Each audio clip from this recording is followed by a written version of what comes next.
বসন্ত বহিল সখী কোকিলা ডাকিল রে, বসন্ত বহিল সখী কোকিলা ডাকিল রে। তবে এই জায়গাতে কিন্তু একা আসলে ভালো লাগবে না। খোলদার খোল লাগলো যে দোল, স্থলে জলে বন তলে লাগলো যে দোল, দ্বার খোল দ্বার খোল।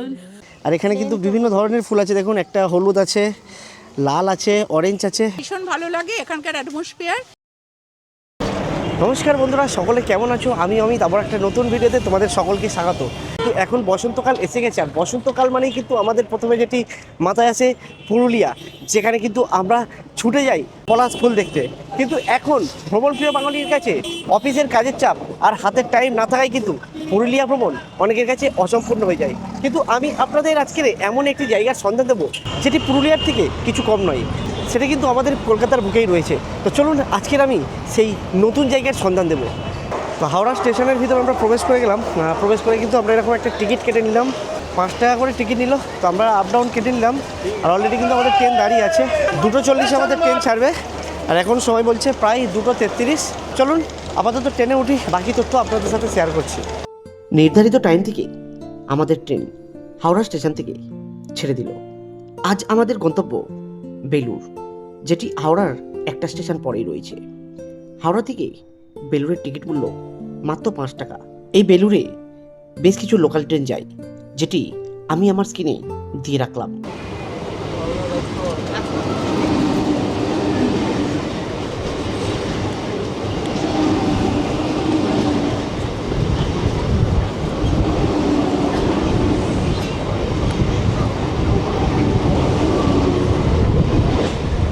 চলে আসলাম কিন্তু আমরা বেলুর স্টেশনে।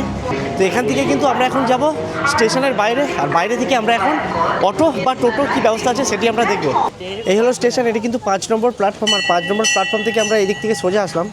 আসলে এদিকে বেশ কিছু ফলের দোকান দেখতে পাবেন, আর ডান হাতে কিন্তু একটা খুব সুন্দর রাধা কৃষ্ণ ঠাকুরের মন্দির আছে, এবং এই মন্দিরের পাশেই কিন্তু বেশ কিছু দেখুন এরকম টোটো লাইন দিয়ে দাঁড়িয়ে আছে।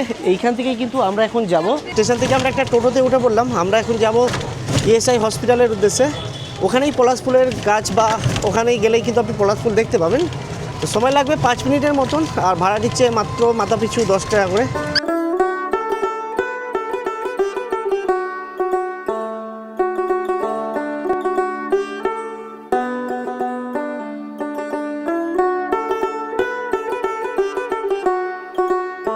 চলে আসলাম কিন্তু আমরা বেলুর ইএসআই হসপিটালের কাছে। আমাদের এই জায়গাটা নামিয়ে দিল, আর এটি কিন্তু টোটো স্ট্যান্ড। আর ডান দিকে গেলেই দেখুন এখানে আপনাকে স্বাগত করবে, welcome to Belur ESI hospital. এদিক থেকে সোজা আসলে এরকম একটা 3 মাথানি রাস্তা পড়বে। আমরা কিন্তু যাব বাম দিকে। বাম দিকে গেলেই কিন্তু আমরা দেখতে পাবো সেই পলাশ ফুলের স্বর্গ। তবে আপনারা চাইলে স্টেশন থেকে হেঁটেও আসতে পারেন, বেশিটা দূরত্ব নয়, প্রায় 1 কিলোমিটারের কাছাকাছি।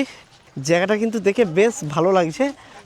ফাল্গুনের নরম রোদ, হালকা উষ্ণ হাওয়া, আর চারদিকে অদ্ভুত এক লাল কমলা আধা। এই দৃশ্য যদি আপনাকে পুরুলিয়ার কথা মনে করিয়ে দেয় তবে অবাক হবেন না। তার কারণ পলাশীর এই স্বর্গরাজ্য এখন আর দূরে নয়, খোদ আমাদের প্রাণের শহর কলকাতার বুকেই লুকিয়ে আছে। আপনাকে আর ঘন্টার পর ঘন্টা ট্রেন জার্নি বা বাস জার্নি করে দূরে কোথাও যেতে হবে না। মাত্র 15 টাকার বিনিময়ে আপনি পৌঁছে যেতে পারেন এমন এক জায়গায়, যেখানে চারপাশে পলাশের রঙে রঙিন, যেখানে বসন্তকাল এলে রীতিমতো আগুনের মতো জ্বলে ওঠে পলাশ ফুলগুলি। বেলুরের এই পলাশ বাগান এখন ধীরে ধীরে হয়ে উঠেছে বসন্ত প্রেমীদের জন্য এক নতুন ঠিকানা। বসন্ত এলে দূর দূরান্ত থেকে পর্যটকের ঢল নামে এখানে। বিভিন্ন জায়গা থেকে পর্যটক আসে শুধুমাত্র পলাশের টানে। ভোরবেলা থেকে শুরু করে সন্ধেবেলা পর্যন্ত বহু পর্যটক এখানে আসে। কারোর হাতে থাকে ডিএসএলআর ক্যামেরা, আবারও কারোর হাতে থাকে মোবাইল। সেই মোবাইল নিয়ে বন্দি করছেন রঙিন মুহূর্তগুলো। কেউ বা আবার ছোটদের নিয়ে ঘুরতে আসছেন, অনেকে আবার বিশেষ করে মডেলিংয়ের জন্য এই সময় বেলুরে আসেন। আগুনরাঙা পলাশ ফুলের পটভূমিতে যেন ছবি নিজেই এক শিল্পকর্ম হয়ে উঠেছে। এই সময় কিন্তু গাছের ডালে বিশেষ কোনো পাতা দেখা যায় না, শুধু দাও দাও করে জ্বলে ওঠা কমলা, লাল এবং হলুদ পলাশ ফুল দেখা যায়। দূর থেকে দেখলে মনে হয় যেন বনভূমিতে আগুন লেগেছে বনে বনে। তবে এই জায়গাতে কিন্তু একা আসলে ভালো লাগবে না, যদি বন্ধু বান্ধবের সাথে বা আপনার প্রিয়জনের সাথে আপনি ঘুরতে আসেন তাহলে কিন্তু জায়গাটা একটা মনোরম পরিবেশ লাগবে। তবে এই যে বাগানের ভিতর দিয়ে হাঁটছি বেশ কিন্তু ভালো লাগছে, শুকনো পাতার হালকা কুড়মুড়ি আওয়াজ, উপর থেকে কিন্তু পলাশ ফুল এখন পড়তে শুরু করেছে আর চারিদিকে এরকম কিচিরমিচির পাখির আওয়াজ, বেশ কিন্তু অসাধারণ একটি সময় কাটছে আমার। আর বলতে না বলতে দেখুন টুকটাক করে ফুল পড়ছে, এই ফুলের আওয়াজ কিন্তু আপনাকে অনেক মুগ্ধ করবে।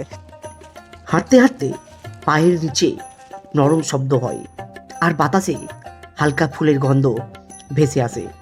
সত্যি কি অপূর্ব সৌন্দর্য এবং অপূর্ব সুগন্ধ। এই ফুল কিন্তু শুধুমাত্র সৌন্দর্যের নয়, সাংস্কৃতিক গুরুত্বের কারণে বিশেষ প্রাচীনকালে এই ফুল শুকনো করে প্রাকৃতিক রং তৈরি করা হতো, যা হোলি বা দোল উৎসবে ব্যবহার করা হতো। এখানে দেখুন এরকম ফুল দিয়ে কিন্তু মালা করে দেওয়া হচ্ছে, 10 টাকা বা 20 টাকা আপনারা যেরকম চাইবেন। আর এখানে কিন্তু বিভিন্ন ধরনের ফুল আছে, দেখুন একটা হলুদ আছে, লাল আছে, অরেঞ্জ আছে, বেশ দারুণ লাগছে। আর এরকম দেখুন কত সুন্দর করে বানিয়ে দিচ্ছে। এই জায়গাটাতে কিন্তু বেশ কিন্তু ভালো লাগছে, একটা মিনি পুরুলিয়া ফিল হচ্ছে। তবে এখানে শুধু সেই স্যাঁতস্যাঁতে লাল মাটির গন্ধটা নেই, বাকি কিন্তু সব কিছুই আছে। আর প্রচুর পর্যটক কিন্তু এখন ঘুরতে এসেছে। এই রকম কলকাতার বুকে এত সুন্দর একটি জায়গা আছে আমি জানতাম না, আর এরকম নতুন জায়গার অভিজ্ঞতা আমি আপনাদের সাথে শেয়ার করছি। ম্যাডাম কোথা থেকে আসা হয়েছে? আমরা কোন্নগর থেকে এসেছি। কীরকম লাগছে এই জায়গাটা এসে? খুব ভালো লাগে। প্রথমবার আসা হলো নাকি? না, আগেরবারও এসেছিলাম। আচ্ছা, আগেরবারও এসেছি, এইবারও আসছি। এবারে আসা হলো। আমি এই যে বাগানের ভিতরে ঢুকলাম, এরকম বেশ কিন্তু খুব সুন্দর দেখুন পলাশ ফুল আমি কুড়িয়েছি, আর প্রচুর কিন্তু পলাশ ফুলের এখন পড়ে আছে। আর এই জায়গাতে একটা বেশ কিন্তু পুরনো বট গাছ আছে, দেখতেও কিন্তু অসাধারণ লাগছে, বেশ কিন্তু একটা রোমাঞ্চকর জায়গা লাগছে। তবে এই যে পুরনো গাছটা দেখা যাচ্ছে, এই গাছটার কিন্তু অনেক কিন্তু ডালপালা আছে। তবে এখানে কিন্তু আমি দেখতে পাচ্ছি বেশ কিছু দূর থেকে পর্যটক এসছে, এখানে ফটোশ্যুট করছে। তবে সময় যত বাড়ছে সূর্যের তাপ ততটাই কমছে, আর এখানকার যে পর্যটকের ঢল কিন্তু ক্রমশ বেড়েই চলেছে। যে গ্রুপ মিলে বেশ কিছু আমি পর্যটককে দেখতে পেলাম, এই জায়গাটায় এসে কিন্তু বেশ দারুণ লাগছে। তো চলুন এই পর্যটককে আমরা জিজ্ঞাসা করি যে এই নতুন জায়গাতে এসে কীরকম লাগছে। ভীষণ ভালো লাগে এখানকার অ্যাটমসফিয়ার। এখানে যে পলাশ দেখতে পাই এই পলাশ কিন্তু আমি পুরুলিয়াতেও পাইনি। ভীষণ ভালো লাগে, যার জন্য প্রতিবার ছুটে আসি। আমরা পুরুলিয়াতেও ঘুরে এসেছি, কিন্তু পুরুলিয়াতে গিয়ে এত সুন্দর আমরা পলাশ পাইনি। সামান্য পলাশ পেয়েছিলাম, যার থেকে অনেক বেশি অনেক ভালো পলাশ পেয়েছি আমরা এখানে। এখানে যদি একটু বিকেল আসেন, হালকা সন্ধে হবে, বেশ কিন্তু ভালো লাগবে। যখন সূর্যের এই আলোটা আমাদের এই পলাশ ফুলেতে পড়বে, আলাদাই কিন্তু একটা রূপ নেবে। এখনও দেখুন অনেক কিন্তু পর্যটক আসছে, আর বেশ কিছু আমি দেখতে পাচ্ছি এখানকার স্কুল পান্ডুয়ারা আসছে, বেশ কিন্তু দারুণ একটি জায়গা। আজকের এই নতুন জায়গার ভিডিও যদি ভালো লাগে প্রচুর শেয়ার করবেন, এবং আপনারা কীরকম ধরনের ভিডিও চান অবশ্যই কিন্তু কমেন্ট করবেন। আর এরকম নতুন ভিডিও পেতে আমার চ্যানেলটি সাবস্ক্রাইব করে পাশে থাকবেন। তো চলুন আজকের এই একদিনের মিনি পুরুলিয়ার ভিডিও এখানেই শেষ করছি। সকলে ভালো থাকবেন, আর এরকম নতুন ভিডিও নিয়ে আবার আসছি আপনাদের সাথে খুব শীঘ্রই। গৃহবাসী খোল